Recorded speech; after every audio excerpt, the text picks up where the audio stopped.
Alors c'est des charognards par leur régime alimentaire. Elles sont toutes originaires d'Afrique. Ouais, toute l'Afrique subsaharienne on va dire, sauf dans la forêt on n'en trouve pas. Ça dépend lesquelles, mais en général les hyènes tachetées comme ça on va les retrouver principalement dans les plaines savaneuses.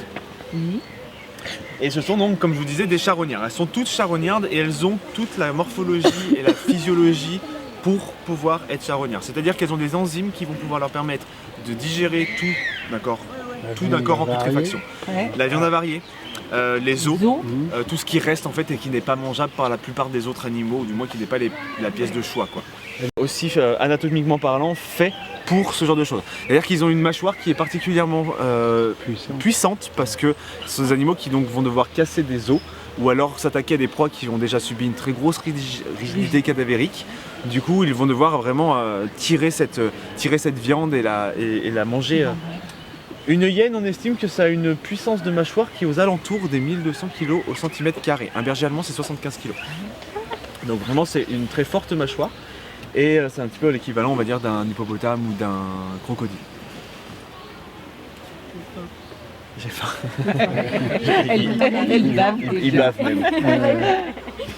Quand vous les nourrirez, je vais vous demander de faire attention à les nourrir en même temps. Parce que Lopito, c'est son enclos depuis longtemps. Par contre, Tanza, c'est une femelle. Donc, elle est agressive.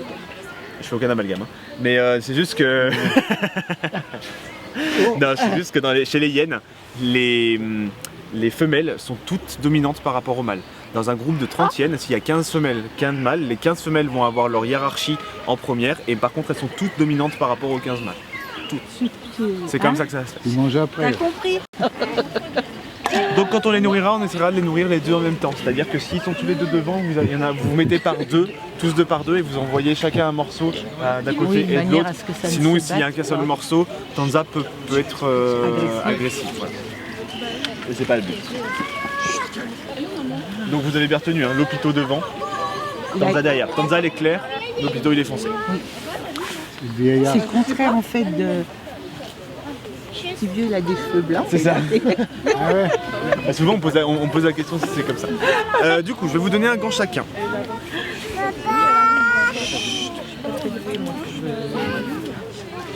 Est-ce qu'il y a des toutes petites mains? Ça va être trop grand.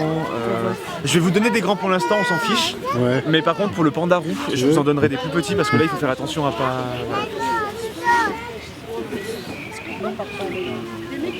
Bien après avoir nourri la hyène parce que vous les garderez pour les tigres.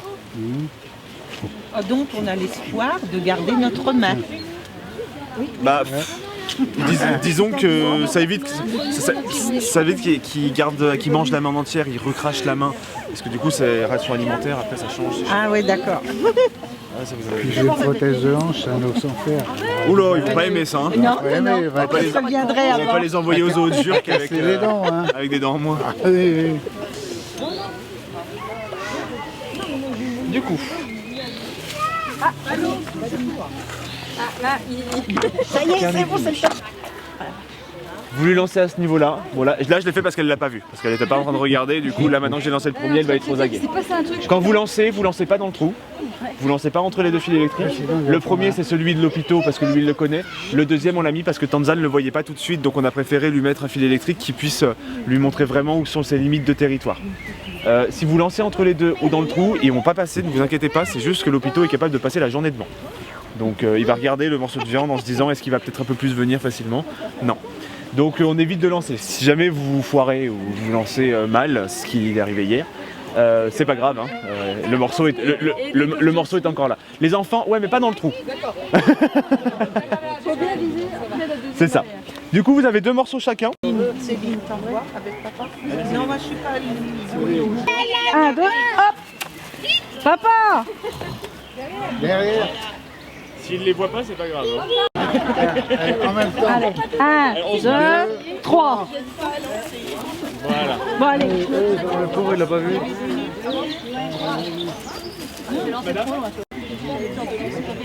Pardon? c'est une visite privée, ouais. C'est une visite carnivore.